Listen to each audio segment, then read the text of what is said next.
একইভাবে সালাম বিনিময় হলো, নবীজি এগিয়ে চললেন সাল্লাল্লাহু আলাইহি ওয়াসাল্লাম। তৃতীয় আকাশে তিনি দেখলেন আরেকজন নবী, তাকে বলা হলো তিনি হচ্ছেন ইউসুফ আলাইহিস সালাম, যাকে পুরো পৃথিবীর অর্ধেক সৌন্দর্য দেওয়া হয়েছে। আর আপনারা জানেন সূরা ইউসুফ একটা সূরাই আছে, আর এই সূরা ইউসুফ জুলাইখার প্রেম কাহিনী নয়, বরং এই সূরা হচ্ছে ইউসুফ আলাইহিস সালামের সাথে তার পিতা ইয়াকুব আলাইহিস সালামের প্রেম কাহিনী। ভালো করে পড়ে দেখবেন। কিভাবে বললাম? ছেলের শোকে কাতর হয়ে বাবা কাঁদতে কাঁদতে অন্ধ হয়ে গেছেন। আপনার গার্লফ্রেন্ড কি আপনার জন্য অন্ধ হয়েছে? যখন ইউসুফ আলাইহিস সালাম একটা রুমাল পাঠালেন, মনে আছে, তার বাবার চোখে দেওয়ার জন্যে, দূর থেকে যোজন যোজন দূর থেকে তার পিতা বলছেন আমি ইউসুফের গন্ধ পাচ্ছি। বাবার ছেলের এমন প্রেম কাহিনী আপনি কোথাও পাবেন না। এটা সূরা ইউসুফ, পড়ে দেখেন। আর ইউসুফ আলাইহিস সালামের যে চরিত্র ছিল, তার চেহারার চেয়ে চরিত্র আরো বেশি সুন্দর ছিল। তাকে জেনার অফার করা হচ্ছে, তিনি বলছেন আল্লাহকে আমি ভয় করি। আর যুবকদেরকে আমরা বলতে চাই যে যদি আপনি জেনা থেকে দূরে থাকতে পারেন, যদি শুধু জেনা থেকে দূরে থাকতে পারেন, আল্লাহ পাক আপনার যে কোনো দোয়া কবুল করবে ইনশাআল্লাহ। নিশ্চিত মৌতের হাত থেকে আল্লাহ আপনাকে বাঁচাতে পারেন যদি আপনি জেনা ছাড়তে পারেন। জেনা মানে শুধু ফিজিক্যাল রিলেশন নয়, জেনা মানে রাতের বেলা জেগে কথা বলাও, অনলাইনে চ্যাটিং করাও, আপনার বান্ধবীর সাথে কফি খাওয়াও, সব কিছুই জেনার অন্তর্ভুক্ত। এগুলো ছাড়তে পারলে আল্লাহ পাক আপনার দোয়া কবুল করবেন। ওইভাবে যে তিনজন ব্যক্তি গুহায় আটকা পড়েছিল, মনে আছে? গুহার মুখের মধ্যে একটা পাথর এসে গেল, সবাই বলছে আজকে আর বাঁচার বুদ্ধি নাই, নিজের আমল দিয়ে আল্লাহর কাছে বাঁচতে চাও। তার মধ্যে একজন বলছে, একজন তাকে পেতে চাইতাম, সে রাজি হয়ে গিয়েছিল 100 স্বর্ণ মুদ্রার বিনিময়ে।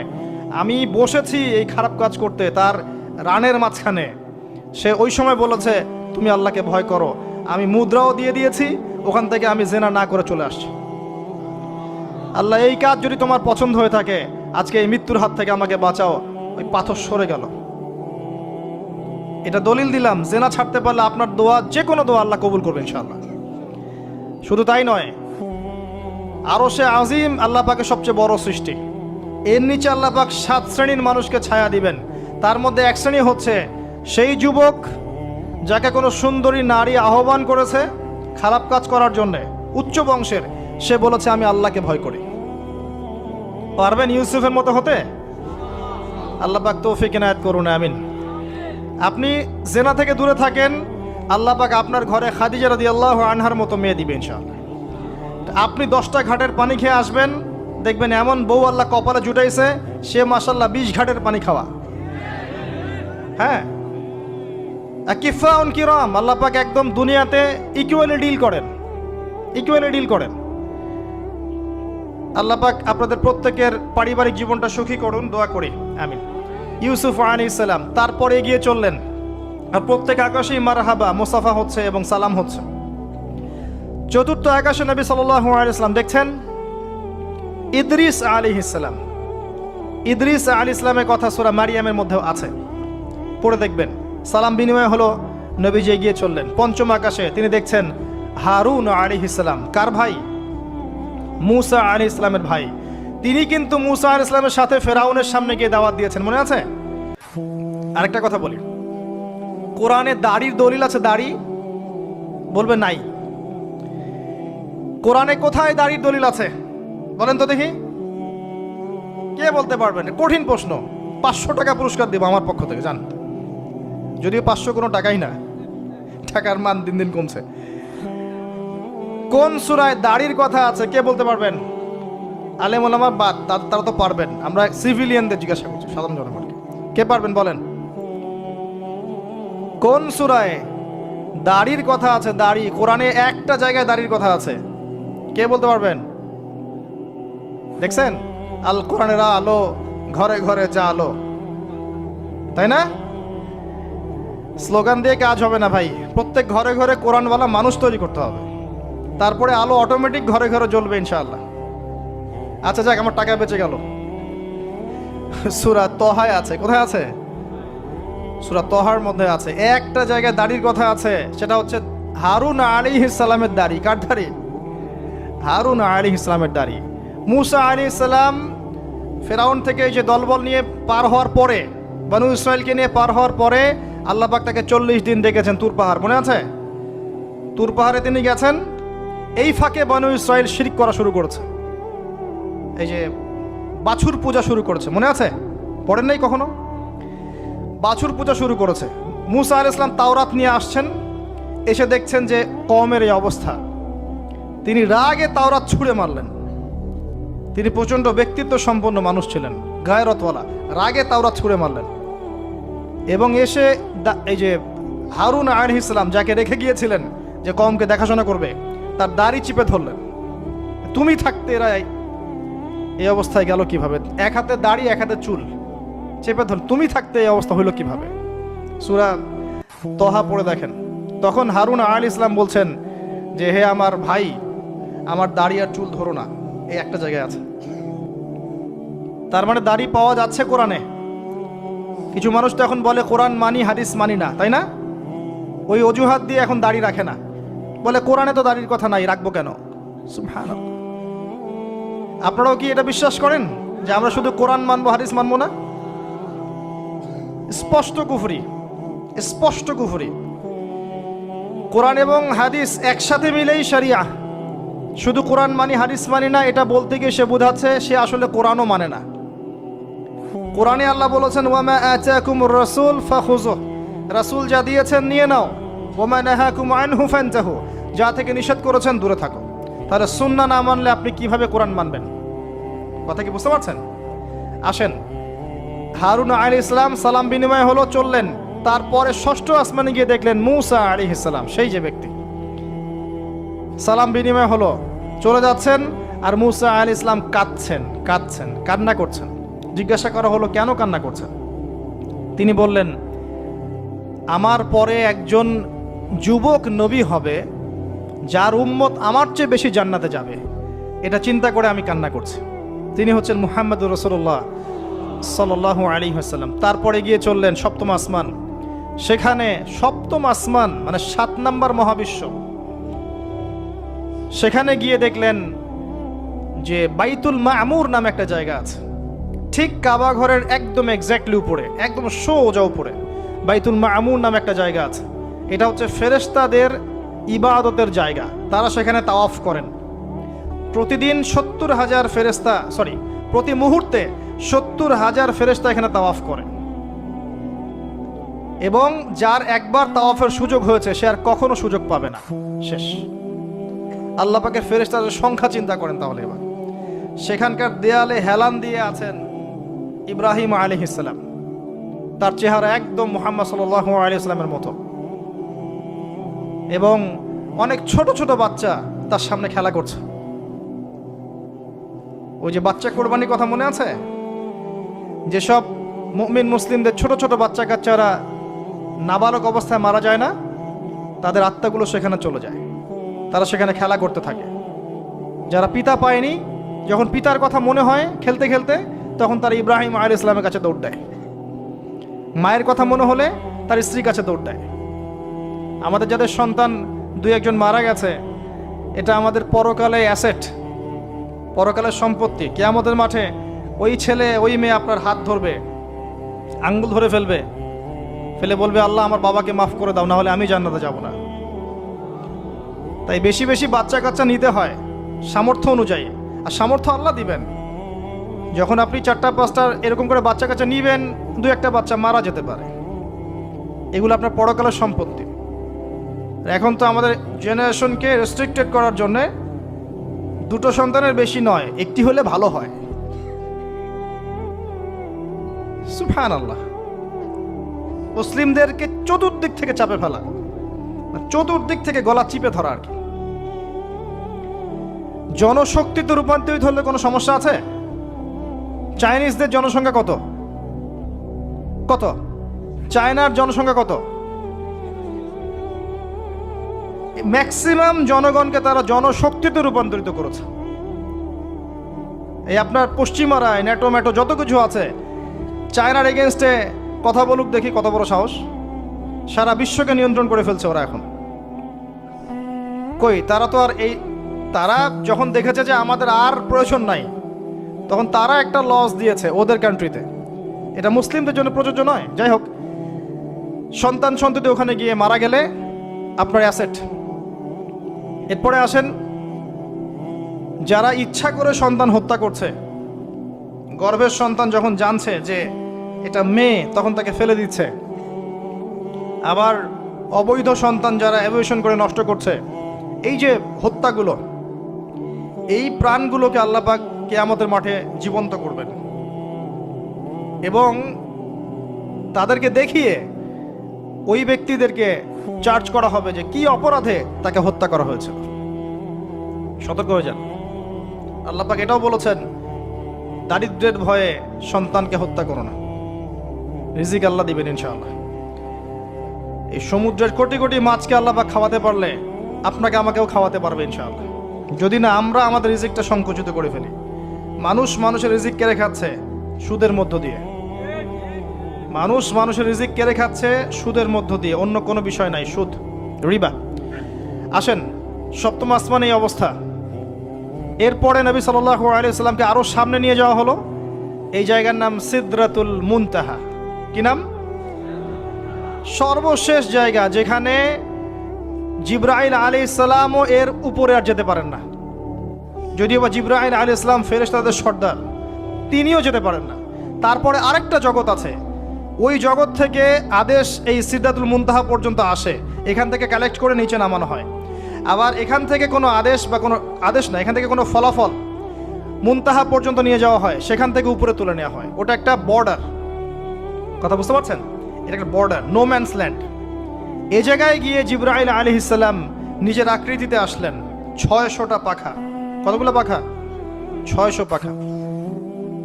নবী সাল্লাল্লাহু আলাইহি ওয়াসাল্লাম একটু বিব্রত বোধ করছিলেন, তিনি আবার আগের রূপে ফিরে আসলেন। এই জায়গায় বাহন চেঞ্জ করা হলো। এখানে নবী সাল্লাল্লাহু আলাইহি ওয়াসাল্লাম বলেছেন, আমি সিদরাতুল মুনতাহায় এমন কিছু রং দেখেছি, এত অপরূপ সৌন্দর্য দেখেছি, যেটা কোনো মানুষের পক্ষে ভাষায় প্রকাশ করা সম্ভব না।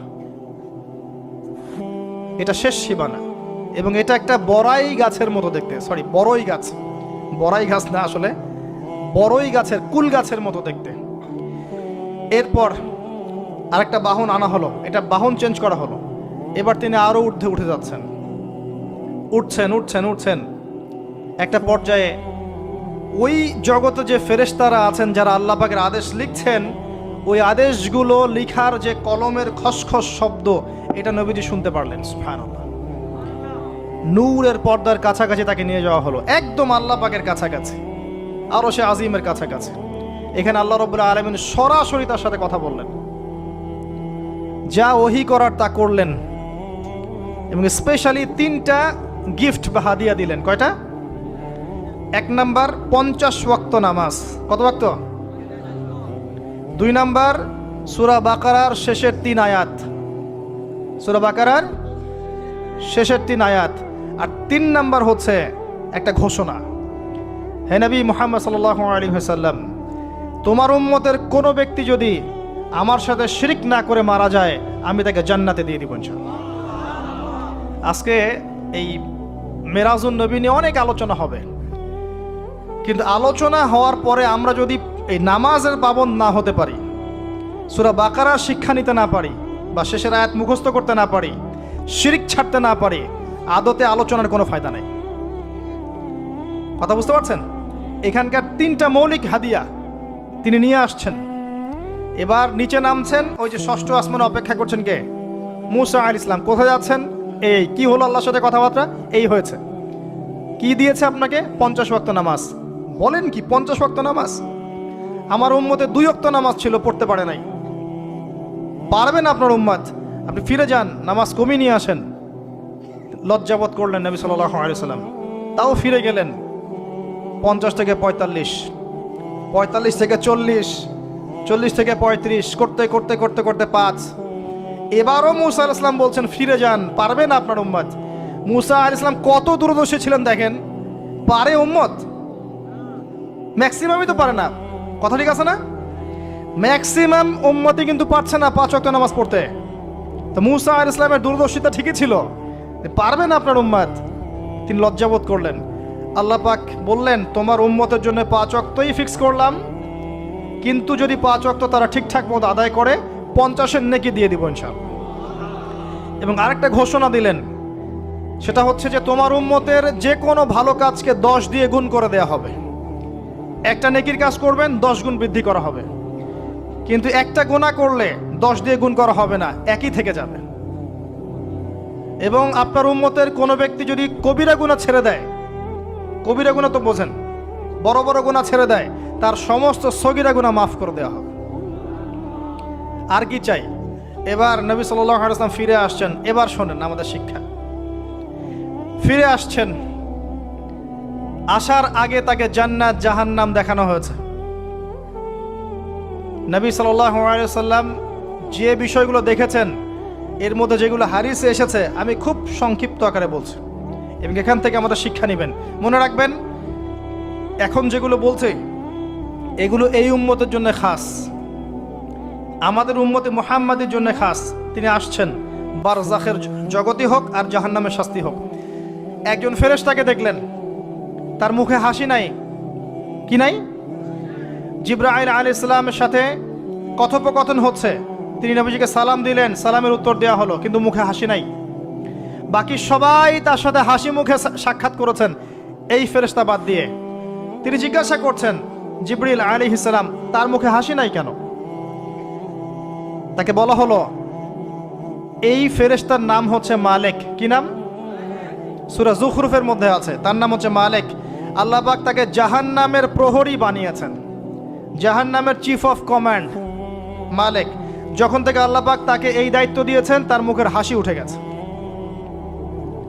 আল্লাহর কাছে পারমিশন চাওয়া হচ্ছে, জাহান্নাম দেখতে চাই।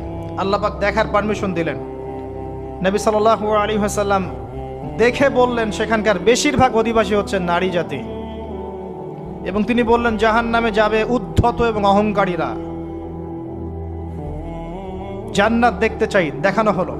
জান্নাতের ডিটেলস বর্ণনা নবীজি দিলেন ফিরে এসে। এমনকি উমর রাদিয়াল্লাহু আনহুর একটা রুম, একটা কক্ষ, একটা গোরফাও দেখে এসেছেন। ঢুকতে চেয়েছেন, ঢোকেন নাই। পরে বলেছেন, ওমর, আমি তোমার ব্যক্তিত্বের কথা চিন্তা করে সেখানে ঢুকিনি, দেখেছি জান্নাতে তোমার ঘর আছে। একটা আওয়াজ শুনেছেন, মিষ্টি কণ্ঠস্বর। কিসের কণ্ঠস্বর? মিষ্টি কণ্ঠস্বর। তাকে বলা হচ্ছে, এই কণ্ঠস্বর হচ্ছে বেলাল রাদিয়াল্লাহু আনহুর আজানের কণ্ঠস্বর। খরম, খরম জুতা আছে না, খরম, এর খটখট আওয়াজ শুনেছেন। নবীজি জিজ্ঞাসা করছেন, কার? বলা হচ্ছে এটা বেলাল রাদিয়াল্লাহু আনহুর। বেলাল রাদিয়াল্লাহু আনহুকে বলা হলো, আপনি কি এমন আমল করেন? হে বেলাল, তুমি কি এমন আমল করো যার কারণে এই মর্তবা হচ্ছে? যখনই জান্নাতে যাই আমাকে দেখানো হয়, দেখি তুমি, তোমার পায়ের পদধ্বনি সামনে সামনে আছে। তখন বললেন, ইয়া রাসূলুল্লাহ, আমি তো আসলে এক্সট্রাঅর্ডিনারি কোনো আমল করি না, কিন্তু আপনারা যা করেন তাই করি। কিন্তু যখনই আমি ওযু করি, আমার ওযু ছুটে গেলে আমি ওযু করি, আর ওযু করেই আমি 2 রাকাত নফল সালাত পড়ি, তাহিয়াতুল ওযু। এতটুকু কাজ করি। নবীজি বলেন, এটাই সেই কাজ যার কারণে তোমাকে জান্নাতের এই মর্তবা দেয়া হয়েছে। নবীজি আসছেন, দেখানো হচ্ছে। এবার শোনেন, দেখানো হচ্ছে একদল মানুষ যাদের আঙ্গুলগুলো লম্বা লম্বা, তামার তামার লম্বা নখর। নখর বোঝেন? নখর। গাল এভাবে হ্যাঁচড়াচ্ছে, গাল, নিজের গাল নিজে হাসড়াচ্ছে, এবং নিজের দেহ থেকে গোশত তুলে ফেলছে, ভক্ষণ করছে। নবীজি জিজ্ঞাসা করলেন সাল্লাল্লাহু আলাইহি ওয়াসাল্লাম, এরা কারা? কি কারণে এদের শাস্তি হচ্ছে? তাকে বলা হলো, এরা আপনার উম্মতের সেই সব ব্যক্তি যারা সবসময় গীবত আর সমালোচনায় ব্যস্ত থাকত। শিক্ষা নিয়ে নেন, আমার মনে হয় না আমার কিছু বলার প্রয়োজন আছে। এরা আপনার উম্মতের সেই সব ব্যক্তি যারা আপোষে গীবত, অপবাদ এবং সমালোচনায় ব্যস্ত থাকতো। তার মানে এই উম্মতের একটা বড় সমস্যা হবে গীবত। এটা কিন্তু দেখে এসেছেন নবীজি, ফিউচার, তাই না? এটা বারজাখের শাস্তি চলছে, এটা অন্য একটা জগৎ যেটাকে আপনি এখানকার সময় স্থানকাল দিয়ে ব্যাখ্যা করতে পারবেন না। এটা টাইম ট্রাভেলিং এর মতো। নবীজি আসছেন সাল্লাল্লাহু আলাইহি ওয়াসাল্লাম, দেখছেন, listen to me very carefully. এবার নবীজি দেখছেন এক শ্রেণীর মানুষ, পেট এইরকম ফোলা, অট্টালিকার মতো পেট ফোলা, আর ভিতরে সাপ কিলবিল করছে, এবং এদেরকে রক্তের নদীতে ফেলে মাথাটা ফাটিয়ে দেওয়া হচ্ছে। নবী জিজ্ঞাসা করলেন সাল্লাল্লাহু আলাইহি ওয়াসাল্লাম, এরা কারা? মর্মান্তিক শাস্তি দেওয়া হচ্ছে, এরা কারা? এরকম শাস্তি দেয়া হচ্ছে, আপনি দেখলে আপনার কেমন লাগবে? নবীজিকে বলা হচ্ছে সাল্লাল্লাহু আলাইহি ওয়াসাল্লাম, এরা আপনার উম্মতের এই সব ব্যক্তি যারা ছিল সুদখোর, রিবাখোর। মানে এই উম্মতের অন্যতম বড় সমস্যা হবে রিবা, যেটা আমি বলেছি, প্রতিটা সেক্টরে রিবা। সবচেয়ে নিম্ন পাপ নিজের মায়ের সাথে জেনা করা, সবচেয়ে উচ্চ পাপ আল্লাহ এবং তার রাসূলের সাথে যুদ্ধ করা, এটা হলো সুদ। এবং এর বাস্তবতা হচ্ছে এই, ধনী দিন দিন ধনী হবে, গরিব দিন দিন গরিব হবে, এটা বাস্তবতা। রক্ত চুষে খাওয়া হয়, এই কারণে রক্তের নদীতে ফেলা হয়েছে। এবং সাপ খেয়েছে তারা, সাপ খেয়ে পেট ফুলিয়ে ফেলেছে। আমার মনে হয় না ব্যাখ্যা করার প্রয়োজন আছে। আর একটা হাদিস আগেই বলেছি, যে দেয়, যে নেয়, যে সাক্ষী থাকে, যে লিখে রাখে, সবাইকে সমানভাবে লানত করেছেন নবী সাল্লাল্লাহু আলাইহি ওয়াসাল্লাম। নবীর লানত নিয়ে হাউজে কাউসারের পানি কোশ্চিন কালো পাবেন না, কবরের উত্তর দিতে পারবেন না। এমনকি নবী সাল্লাল্লাহু আলাইহি ওয়াসাল্লামের সুপারিশ আপনার কপালে নাও জুটতে পারে, সতর্ক হয়ে যান। না খেয়ে থাকেন, সুদ খায়েন না। না খেতে খেতে না খেয়ে মারা যান, তাও সুদ খায়েন না। আর যদি আপনি আল্লাহর জন্য ছাড়তে পারেন, আল্লাহর জন্য ছেড়ে দেন, আল্লাহ পাক আপনাকে বেহিসাব রিজিক দেবে ইনশাআল্লাহ। যাররা পরিমাণ সন্দেহ করবেন না যে আল্লাহ কি দিবেন না দিবেন না, আল্লাহ পাক অবশ্যই দিবেন ইনশাআল্লাহ। ওয়া মান ইয়াতাওয়াক্কাল আলাল্লাহ ফাহুয়া হাসবুহ, যে আল্লাহর উপর তাওয়াক্কুল করে আল্লাহ পাক একাই তার জন্য যথেষ্ট। আল্লাহ পাক যথেষ্ট। ওয়া ইয়ারযুকু মান ইয়াশা বিগাইরি হিসাব, আল্লাহ পাক বেহিসাব রিজিক দেন যাকে চান। মিন হাইসু লা ইয়াহতাসিব, এমন উৎস থেকে রিজিক দিবেন যে সে কল্পনা করে নাই। ছেড়ে দেন। কিন্তু বিশ্বের শুরু থেকে নিচ পর্যন্ত রিবা দিয়ে ভর্তি। একটা ছোট্ট গ্রামে যাবেন, দেখবেন একাধিক সুদী এনজিও কাজ করছে। এখন মা বোনরাও খুব বেশি সুদ খায়, ব্যাংকের মধ্য দিয়ে, সমিতির মধ্য দিয়ে, এইটা ওইটা ছল চাতুরি ঘুরিয়ে ফিরে কতভাবে যে খাওয়া হয় আল্লাহ ভালো জানেন। আল্লাহ পাক আমাদেরকে এই মহামারী থেকে হেফাজত করুন। সবচেয়ে বড় মহামারী চলছে বিশ্বে, এই ইকোনমিক মহামারী, রিবা কেন্দ্রিক মহামারী, যেটা মুসলিমদের ইমান আমল সব ধ্বংস করে দিয়েছে। আসেন, তিনি আসছেন, দেখলেন এক শ্রেণীর মানুষ আগুন, বড় বড় আগুনের দলা, এগুলো মুখে ঢুকাচ্ছে, পিছনের রাস্তা দিয়ে বের হয়ে যাচ্ছে। নাউযুবিল্লাহ পড়ি আমরা। জিজ্ঞেস করা হচ্ছে কারা এরা, মর্মান্তিক শাস্তি হচ্ছে। নবী সাল্লাল্লাহু আলাইহি ওয়াসাল্লামকে বলা হলো, এরা আপনার উম্মতের সেই সব ব্যক্তি, listen to me very carefully, এরা আপনার উম্মতের সেই সব ব্যক্তি যারা ইয়েতিমদের মাল আত্মসাৎ করে খেত। আমার ব্যাখ্যা করার কোনো প্রয়োজন নাই, আপনারা সবাই শিক্ষিত মানুষ। ইয়েতিমের মাল আত্মসাৎ করলে যদি এই শাস্তি হয়, জনগণের মাল আত্মসাৎ করলে কি হতে পারে চিন্তা করে দেখেন। কি হতে পারে?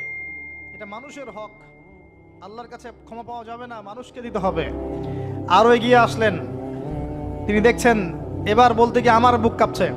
দেখলেন এক শ্রেণীর মানুষ, জিহ্বাগুলোকে টানা হচ্ছে, আগুনের কেচি দিয়ে কেটে দেওয়া হচ্ছে, আবার জিহ্বা জোড়া লাগছে, আবার কেটে দেওয়া হচ্ছে, চলতে আছে অনবরত, কন্টিনিউয়াসলি। আল্লাহর কাছে কায়েমান বাক্যে দোয়া করি, এ সময় দোয়া কবুল হয়। আল্লাহ পাক যেন দোয়া আমাদের কবুল করেন, আল্লাহ পাক যেন আমাকে এবং আপনাদেরকে এদের অন্তর্ভুক্ত না করেন। জিজ্ঞেস করা হলো এরা কারা? নবী সাল্লাল্লাহু আলাইহি ওয়াসাল্লামকে বলা হচ্ছে, এরা আপনার উম্মতের সেই সব ব্যক্তি যারা ছিল বক্তা, ওয়াইজ, যারা অনেক বক্তব্য করত, নিজে আমল করত না। আর এই মহামারী আমাদের মধ্যে ছড়িয়ে পড়েছে, কোনো সন্দেহ নাই। যদি না পড়তো তাহলে আমাদের কথায় মানুষের জীবন পরিবর্তিত হতো। খুব কম দেখা যায় যে আমাদের কথাগুলো আপনাদের কলবে তাসির হচ্ছে। তাসির তখন হবে যখন আমার মধ্যে আমলটা থাকবে। আর এখন তো আমরা ওয়াজ মাহফিলে প্যান্ডেলকে বানিয়েছি পলিটিক্যাল প্যান্ডেল, কোনো কোনো ক্ষেত্রে বানিয়েছি ভোট চাওয়ার প্যান্ডেল, কোনো ক্ষেত্রে বানিয়েছি যে জিকিরের নামে যাবতীয় বেদাতি কারবার হবে, গানের মতো ডিজে জিকির হয়, ডিজে জিকির। মানে কি যে হয়, যে আসবে তারও কত কাহিনী, আবার বিগ বিগ বাজেট, এইসব না মিললে আবার বক্তব্য হবে না। তারপর দেখা যাবে 1 ঘন্টা কথার মধ্যে গাল গল্প কেচ্চা কাহিনী 50 মিনিট, আর বাকি 10 মিনিট একে অপরের সমালোচনা, কি শেষ ওয়াজ মাহফিল মাশাআল্লাহ শেষ। খুব কম ওয়াজ মাহফিল আছে জনগণকে বলবেন কি শিখলেন আজকে ওয়াজে, বলবে হ্যাঁ সুন্দর সুর করে কিছু কথা বলেছে, কি কি শিখেছে, আমার কি বললাম ঠিক বুঝতে পারলাম না। Out of content, out of topic, কোনো কনস্ট্রাকটিভ কথাবার্তা নাই। তো এছাড়াও জানা অনুযায়ী আমল না থাকলে এই অবস্থা হবে। আল্লাহ পাক আমাদেরকে হেফাজত করুন, আল্লাহ পাক আমাকে এবং আপনাদের সবাইকে হেফাজত করুন, আমিন। আরও এগিয়ে আসলেন, দেখা গেল এক শ্রেণীর মানুষ, যুবকরা খুব ভালো করে শোনেন এবং বিবাহিতরাও শোনেন, সামনে রাখা আছে ভালো গোশত, বাম দিকে রাখা আছে পচা গোশত, গন্ধ বের হচ্ছে। তারা এই পচা গোশত তুলে তুলে খাচ্ছে, গোগ্রাসে খাচ্ছে, ভালো গোশতের দিকে ভ্রুক্ষেপও করছে না। অবাক হয়ে নবী সাল্লাল্লাহু আলাইহি ওয়াসাল্লাম জিজ্ঞাসা করছেন, এরা কারা? তাকে বলা হচ্ছে, এরা আপনার উম্মতের সেই সব ব্যক্তি যাদের ঘরে পবিত্র স্বামী ছিল, বাইরে অন্য পরপুরুষের সাথে প্রেম করেছে, যাদের ঘরে পবিত্র স্ত্রী ছিল, বাইরে পরকিয়া করেছে। আর এখন যত মিডিয়া আছে দেখবেন, সিরিয়াল, মুভি, জাবি জাবি, এরা পরকিয়া শিখায়।